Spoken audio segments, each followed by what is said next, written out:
আমি এক মানুষ নিজের জন্মগত মা হয়ে যদি বলে চলে গেছে পলিটিক্স, তুমি আসো প্লিজ, তোমার কাছে একটাই চাও, আমার মেয়েটার জীবন নষ্ট করো না। আমি তোমার জন্য আমার বাবা মাকে ছেড়ে দিব, তোমাকে নিয়ে অনেক দূরে কোথাও চলে যাব। 2020 সালে আমার বিয়েটা হয়েছিল পারিবারিক ভাবে। তারপর এভাবে চলতেছে। 3 মাস পর ওরে উঠেই আনি। পরে থেকে মনে করেন সুখে সংসার চলতেছে। হঠাৎ একদিন এরকম প্রথম যে ঝগড়াটা হয় আমাদের, রান্না বান্না নিয়ে সমস্যা হয়েছিল। এখন মনে করেন আমার মাও যে শাশুড়ি, ওনার তো একটা দায়িত্ব আছে যে ছেলের বউকে শিখিয়ে দেওয়ার। কিন্তু আমার মাটাও এই কাজটা করে নাই, যে ছেলের বউকে কিভাবে শিখিয়ে দিলে ভালো হবে, কিভাবে কি করলে ভালো হবে, এই জিনিসটা আমার মা আমার বউকে শিখিয়ে দেয় নাই। তো আমার বাবা আবার ওরে অনেক ভালোবাসতো। তারপর এইভাবে যাচ্ছে 1 বছর গেল। তারপর আমার এই বেবিটা আসলো। মনে করেন এখন প্রতিবেশীরা জিগাইতেছে যে তোর বিয়ে করলে তোর বউ শ্বশুরবাড়ি কি পাইছস না পাইছস, এই নিয়ে মনে করেন অনেকে অনেক কিছু বলে, আমার চাষিরা বলে। তো আমার বউয়ে অনেক কষ্ট পায়। তখন সময় আমার সাথে ও রাগারাগি করে। তা আমি বলি যে আমি আর কি করব, মানুষে বলে অনেকজনের মুখে তো ধরতে পারবো না, যে যা বলুক বলুক, আমরা তো ঠিক আছি। আমি তো তোমাকে কোনো কিছু বলতেছি না বা তোমার কোনো খোঁটা দিচ্ছি না। তারপরে চলতেছি টুকটাক বিষয়ে ঝগড়া লাগলে মনে করেন আমার মা এই বাসায় যে ওই বাসায় যে প্রতিবেশীর কাছে বদনাম করে আমার নামে, আমার ওয়াইফের নামে। আপনার আপন মা তো? হ্যাঁ, আপন মা। তারপরে এই গল্প মনে বলতো মানুষ, আবার আমাদেরকে বলতো, তখন সময় খারাপ লাগতো। আবার ও আমাকে বলতো, দেখো তোমার নিজের মা হয়ে এরকম মানুষের কাছে বলে বেড়ায় কেন? তো আমি বলতাম, মা তো কি করবো, আমাদের কি আসে যায়, মানুষ যা বলে বলুক। এভাবেই যাচ্ছে দিন। তারপর সিজার হয়েছে আমার বাচ্চাটা। আমার শাশুড়ি নিশিং মাছের ঝুল নিয়ে আসছে আমাদের বাসায়। আসার পরে আপনার আর আপনার শ্বশুর বাড়ি তো পাশাপাশি ছিল? ওরা থাকতো 14 নম্বর রোডে আর আমরা 10 নম্বর রোডে। আচ্ছা, ঠিক আছে। তারপর মনে করেন ঝগড়া যে আমার মা বলছে শিং মাছকে আমরা খাওয়াই নাই। এক পর্যায়ে ও মনে করেন রাগারাগি কইরা চলে যাচ্ছে, রাগ করে বাপের বাড়ি চলে যাবে, বের হয়ে গেছে অলরেডি। আপনি কি আপনার মাকে বলার চেষ্টা করেন নাই যে তার মা তার জন্য একটু রান্না করে আনতেই পারে? এটা নিয়ে এত কথা কেন? আমি বলতে চাই, তবে আমার কথা কেউ শুনে না, আমার কেউ দামই দিতে চায় না। শাশুড়ি অনেক কষ্ট পাইছে, কান্নাকাটি করছে যে আমার অপরাধ হয়েছে, আমারে মাফ করে দাও। আমার মায়ের কাছে মাফ চাইছে। যাক, আবার নতুন ভাবে জীবন শুরু হলো। এখন এইভাবে দেখা যায় মনে করেন মা বউ সবসময় খিটখিটা মেজাজে থাকে, একটা নিয়ে লাগিয়ে থাকে। আমার মা একটু স্যাক্রিফাইস করতে পারে না, আমার বউ একটু স্যাক্রিফাইস করতে পারে না। দুজনের রাগ অতিরিক্ত। যদি আমার বউ 1 কথা বলে, আমার মা 3 কথা বলে। আমার বউ যদি 2 কথা বলে, আমার মা 4 কথা বলে। এরকম আমি কাজ থেকে আসতাম, আসার পর আমার ওয়াইফ আমাকে এইভাবে বলতো যে আপনার মা এরকম করছে। মাও বলতো যে তোর বউ এরকম করলো। আমি আর কি করব, বোরটা বোঝাই, মারে মারটা বুঝাই, কিন্তু কেউ আমার কথা বুঝতে রাজি হয় না। তারপরে মনে করেন যে শ্বশুরবাড়ি থেকে আমাদের এই সিলেটের একটা আছে ঐতিহ্য, যে রমজান মাসে ইফতারি দেওয়া, জ্যৈষ্ঠ মাসে আম কাটল দেওয়া, তারপরে যে অগ্রহায়ণ মাসে পিঠা দেয়া, এগুলা নিয়ে অল্প অল্প দেয়। এতে নিয়ে মনে করেন অনেক বিশৃঙ্খলা আছে। মানে এটা নিয়ে কি হয়, আপনার মা অসন্তুষ্ট এটা নিয়ে? অসন্তুষ্ট হয়, মনে করে প্রতিবেশীর কাছে যে বলে প্রথম ছেলে বিয়ে করিলাম, প্রথম ছেলের বার থেকে এইরকম আশা করি নাই। আপনি তো প্রেম করে বিয়ে করেন নাই? না না না, সবাই পারিবারিক ভাবে বিয়ে করেন? বাড়ি। এখন মনে করেন আমার মা এবং আমার বউ ওদের ঝগড়া দিন দিন খালি বাড়তেই আছে। তারপরে আমার মা আমার বলছে, তোর মেয়ে বুনিয়া তুই কই যাবি যা। এটা আমি জানি না। আমার বাপে বলতেছে, তোর বুনিয়া তুই কই যাবি যা, আমরা এসব জানি না, তোর বউরে নিয়ে আমরা করতে পারবো না। তোর বউ অনেক বেয়াদবে, সেই কথা সতা শুনে না, হিংসুটে অনেক কিছু। তারপর অনেক কষ্ট করে মারে বুঝিয়া রাখলাম।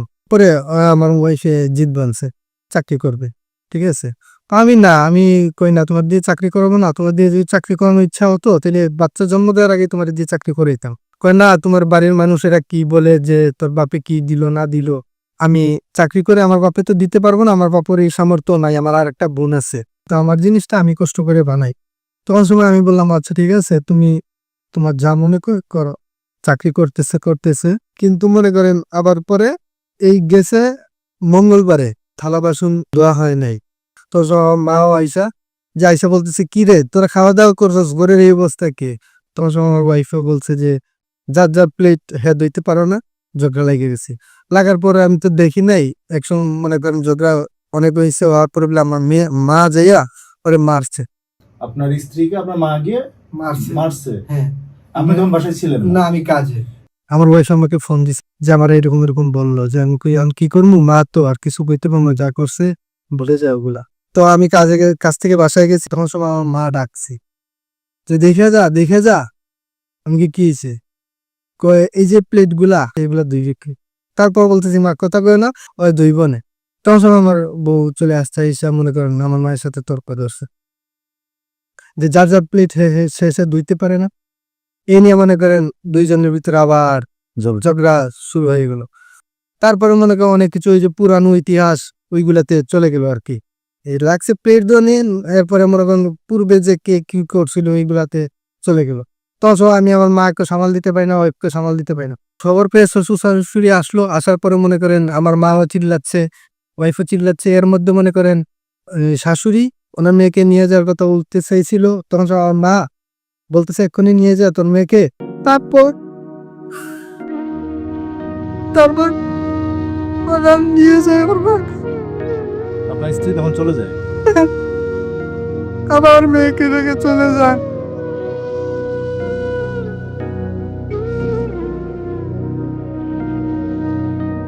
তারপর আমি ওকে ফোন দেওয়ার চেষ্টা করি, ফোন ধরে না, কাইটা দেওয়া, ব্যস্ত হয়ে গেছে। কবে গেছে আপনার স্ত্রী আবার? আর গত বৃহস্পতিবারে রাত্রে ও আমার সাথে কথা বলতে চায় না। কি ডিভোর্স চাচ্ছে সে? হ্যাঁ, ও ওর মতো থাকতে চাচ্ছে, কিন্তু আমার মেয়েটাকে আমি মারে করতে চাই যে আমার কাছে।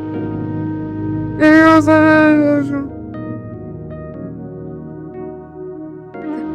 কালকে রাত্রে আমার মেয়ে বলে, "আব্বু," ওর মা ঘুমাইতো ডান পাশে, আমি ঘুমাইতাম বাম পাশে, মেয়েটা মাঝখানে ঘুমাইতো, আমি ডান পাশে জায়গায় ঘুমাইছি। তখন বলে, "আব্বু তুমি এই জায়গায় ঘুমাইতে পারবা না, আব্বু এই জায়গায় আমার মা ঘুমায়, আব্বু এই জায়গায় তুমি ঘুমাইতে পারবা না।" আমার মেয়ে বলে, "আব্বু এটা আমার আম্মার জায়গা, আমার আম্মা অফিস থেকে এসে এই জায়গায় ঘুমাবে, তুমি এই জায়গায় ঘুমাইতে পারবা না, আব্বু।" আমার মনে হয় যে আমার মেয়ে ওর মাকে ছাড়া থাকতে পারবে না, কিন্তু ও মেয়ে ছাড়া কিভাবে যে থাকে এটা আমি বুঝতেছি না। ও জন্ম দিছে ঠিকই, কিন্তু ও মেয়েটাকে চায় না মনে হলে কি আমি বলতে পারবো না।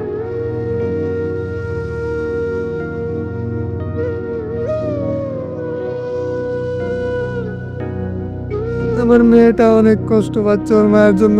মেয়েটা অসুস্থ, জ্বরে গাটা পুড়ে যাচ্ছে। আমার ঘরেও শান্তি পাচ্ছি না এবং বাইরেও শান্তি পাচ্ছে না। এর ভিতরে আমার মা আমার মা বলছে যে এটা আমার পলিটিক্স। আমি কই যাবো আমার মেয়েটাকে নিয়ে?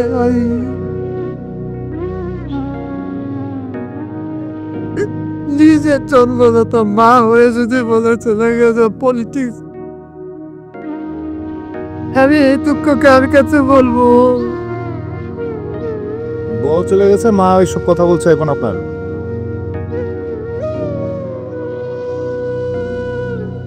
নিজের ঘরের মানুষ, মা বাবা সবাই আমারে কেউ বুঝতে চায় না, যেমন স্ত্রী বুঝতে চায় না, শ্বশুর শাশুড়ি বুঝতে চায় না, নিজের মা বাবা বুঝতে চায় না। আমি এক মানুষ, আমি কাউরে কিছু বুঝাতে পারি না, আমার কষ্ট কেউ বুঝতে রাজি না। এর মধ্যে আমি মায়ের সাথে একসাথে থাকতাম, আমি আমার মায়ের সাথে থাকবো না, বাড়িওয়ালাকে না করে দিছি। নাকও ছেড়ে দিয়েছেন এখন? মাকে ফেলে দিছি। ওর মা যদি আসে তো আসলো, না হলে আমার মেয়েকে নিয়ে আমি কই যাবো জানি না। সবাই আমাকে কষ্ট দিতে পারে, কিন্তু আমার কষ্ট কেউ ভাগে নিতে পারে না। আমার কষ্টকে বুঝতে পারি না আমি কি চাই। আমি আমার সংসারে 2009 সাল থেকে কাজ করে খাওয়াচ্ছি, তারপরে আমার কোনো নাম নেই আমার বাবা মার কাছে।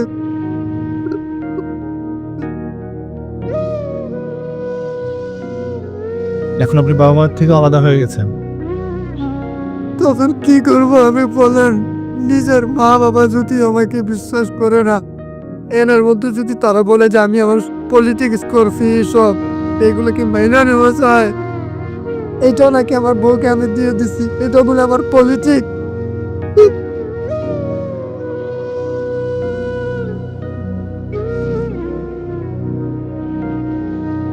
তারপরে আমার মেয়েটার সুখের জন্য আমি ওর মাকে দরকার। আমার মেয়েটার জন্য না হয় তুমি হাসো আমার কাছে। আমার মেয়েটাকে কষ্ট দিও না, আমাকে কষ্ট দিও না। আমার মেয়েটা প্রতিদিন বলে আব্বু আম্মু এখন অফিস থেকে আসে না কেন, সবার ছুটি হয়ে গেছে। আম্মু কেন আব্বু আম্মু আসে না কেন, আমি প্রতিদিন তোমার সাথে ঘুমাই, আম্মুকে জড়াইয়া ধরতে পারি না আব্বু।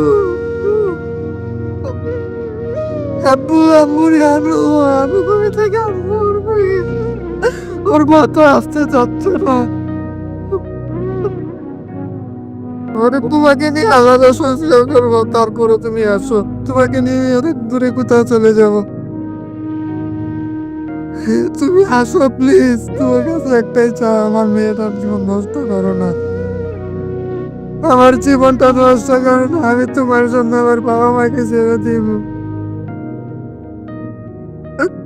তুমি আসো, তোমার আমার মেয়ের দিকে তাকাও, তুমি আমার এই নিষ্পাপ শিশুটি কি দোষ।